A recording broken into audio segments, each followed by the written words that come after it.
ਹੁੰਦਾ ਗੁਰਦੀਪ ਸ਼ੁਕਰੀਆ ਤੁਹਾਡਾ, ਤੁਸੀਂ ਬਣੇ ਰਹੋ ਇਸ ਖਬਰ ਤੇ। ਫਿਲਹਾਲ ਸਾਨੂੰ ਅੱਗੇ ਵਧਣਾ ਪਊਗਾ ਤੇ ਇਸ ਵੇਲੇ ਰਾਹੁਲ ਗਾਂਧੀ ਪ੍ਰੈਸ ਕਾਨਫਰੰਸ ਕਰ ਰਹੇ ਨੇ, ਲਾਈਵ ਪ੍ਰੈਸ ਕਾਨਫਰੰਸ ਉਹ ਵੀਡੀਓ ਕਾਨਫਰੰਸਿੰਗ ਜ਼ਰੀਏ ਦੇਸ਼ ਦੇ ਲੋਕਾਂ ਨੂੰ ਸੰਬੋਧਨ ਕਰ ਰਹੇ ਨੇ। To create the type of architecture that is required to fight the virus when it picks up again. So there is one misconception that I would like to clear up. In no way does a lockdown defeat the virus. It stops the virus for some time. Now, what is the real weapon against the virus? The biggest weapon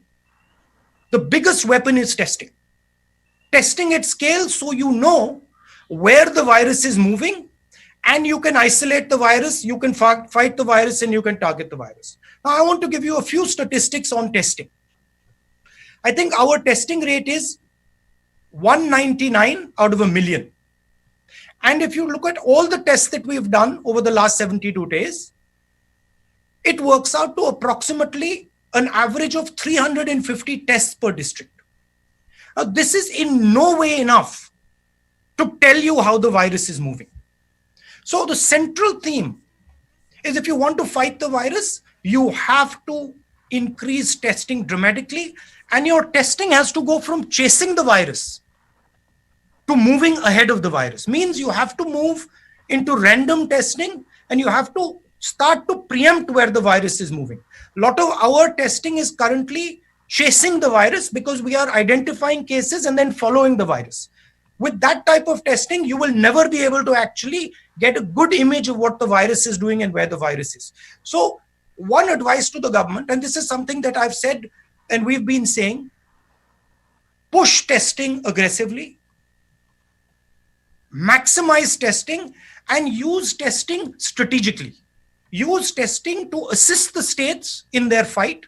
Use testing not simply to track patients who are infected, but to create a map of India to see where the virus is moving, identify hotspots using testing. So I'm proposing scaling up testing and using testing strategically. And I'm saying that the government of India currently, the testing levels are too low and they're not using testing strategically. Thank you, Sanjeev ji.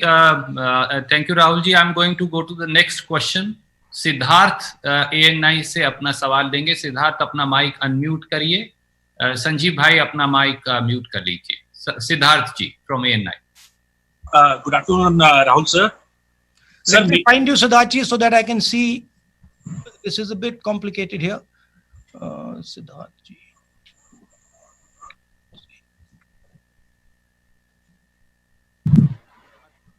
Mute करिए। संजीव भाई अपना mic mute कर लीजिए। सिद्धार्थ जी from ANI. Good afternoon, Rahul. Because there's a lot of people. जी sir. Where is Siddharth? Okay, Siddharth ANI, I found you. Siddharth ji go ahead. Sir मेरा सवाल ये है कि आपकी पार्टी ये कह रही है कि आपने समय रहते, कांग्रेस ने और आपको भी इस बात का श्रेय दिया जा रहा है कि आपने समय रहते सरकार को चेता दिया था, लेकिन तैयारी नहीं हुई।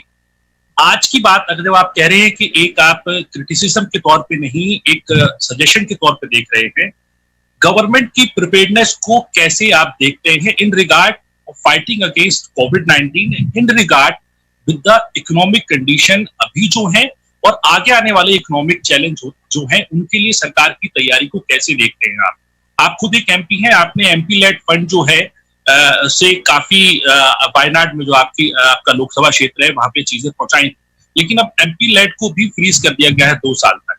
तो आप इन दोनों बिंदुओं पे आपका मैं सवाल चाहूंगा, क्योंकि टेस्टिंग का आप पहले बोल चुके। देखिए, कोविड वायरस से लड़ने के लिए मेन जो हमारी फोर्स है वो स्टेट लेवल और डिस्ट्रिक्ट लेवल पे है। जो केरला में सक्सेस, वायनाड में जो सक्सेस हुई है, वो बेसिकली जो डिस्ट्रिक्ट लेवल की मशीनरी है वो इफेक्टिव काम कर रही है। तो मेरा एक सजेशन है कि कोविड के खिलाफ जो लड़ाई हो वो टॉप डाउन ना हो, वो बॉटम अप हो। और प्राइम मिनिस्टर जो स्टेट्स के चीफ मिनिस्टर्स हैं, जो डिस्ट्रिक्ट्स हैं, उनको एम्पावर करें। प्राइम मिनिस्टर का रोल आर्मी को एम्पावर करने का है, फोर्सेस को एम्पावर करने का है, स्टेट्स को पैसा पहुंचाने का है।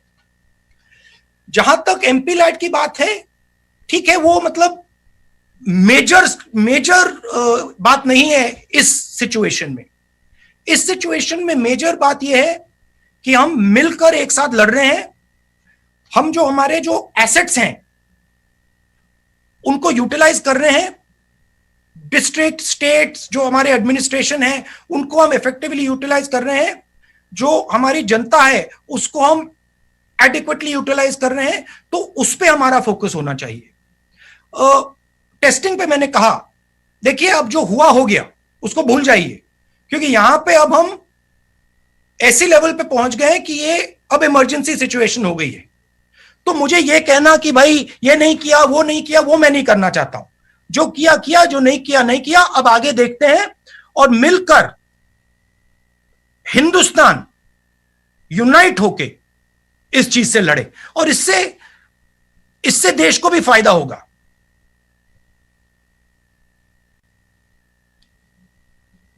मगर मेरा मेन सुझाव ब्लंट इंस्ट्रूमेंट्स ना यूज करें।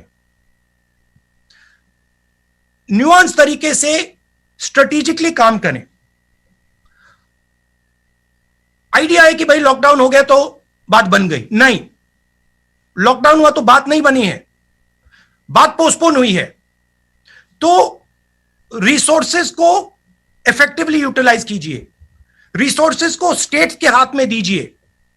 जीएसटी जो स्टेट्स को देना है वो दीजिए। चीफ मिनिस्टर्स और डिस्ट्रिक्ट्स से खुलकर कम्युनिकेशन कीजिए। उनकी जो डिमांड्स हैं उनको एक्शन कीजिए। तो ये डायरेक्शन की जरूरत है। शुक्रिया सिद्धार्थ जी। मैं अब पीटीआई भाषा से हक साहब सवाल पूछना चाहते हैं, तीसरी न्यूज एजेंसी से। हक साहब अपना माइक अनम्यूट करके क्या सवाल? जी सर। हाँ जी सर, मेरा सवाल यह है कि आपने 12 तारीख को ही आगाह कर दिया था, उसके बाद भी सरकार कदम नहीं उठा पाई है। तो हालांकि आपने कहा कुछ बोलेंगे नहीं, लेकिन लगता है कि जो 1,07,000 करोड़ का पैकेज है वो पर्याप्त है राज्यों के लिए जो दिया गया है कोरोना से लड़ने के लिए। कि जिस प्रकार से पैसा पहुंचना चाहिए, जिस स्पीड से पहुंचना चाहिए, वो नहीं पहुंच रहा है। मैं आपको 2-3 उदाहरण देता हूं। कोरोना से लड़ने के लिए आपको 2-3 स्ट्रेटेजिक चीजें एकदम करनी पड़ेंगी। दो फ्लैंक्स पे एक्शन चल रहा है, एक हेल्थ केयर मेडिकल, दूसरा इकोनॉमिक। थोड़ी सी मैं इकोनॉमिक स्फीयर की बात करता हूं। फूड शॉर्टेज आएगी, आने वाली है। आपके पास गोदाम में फूड सप्लाई है, उसको आप दीजिए। एकदम आप गरीब लोगों को फूड सप्लाई देना शुरू कीजिए। बहुत सारे गरीब लोग हैं जिनके पास राशन कार्ड नहीं है, उनको भी इंक्लूड कीजिए। तो फूड का एक सेफ्टी नेट तैयार कीजिए। न्याय योजना, डायरेक्ट पैसा 20% सबसे गरीब लोगों के बैंक अकाउंट में डालिए। प्रीएम्प्टिवली कीजिए, क्योंकि ये जो हमारी सबसे गरीब लोग हैं, जो वीकर सेक्शंस हैं, जो मैन्युअल लेबरर्स हैं, इनको प्रॉब्लम आ गई है और आएगी। तो प्रीएम्प्टिवली फूड नेट बनाइए। मिनिमम न्याय योजना नाम मत यूज कीजिए, कोई और नाम दे दीजिए, बट मिनिमम फाइनेंशियल नेट तैयार कीजिए। बेरोजगारी आने वाली है, शुरू हो गई है, और जबरदस्त तरीके से लोग बेरोजगार होंगे। ठीक है, सेंट्रल जो रोजगार देते हैं कौन है? SME, small and medium industry. उनके लिए आप एक डिफेंसिव पैकेज तैयार कीजिए, उनको प्रोटेक्ट करने का पैकेज तैयार कीजिए। हमारी ऐसी कंपनीज हैं जो कनेक्टेड कंपनीज हैं, स्ट्रेटेजिक कंपनीज हैं, बड़ी कंपनीज हो सकती हैं, उनके लिए आप प्रोटेक्शन तैयार कीजिए। तो ये हुई इकोनॉमिक साइड पे।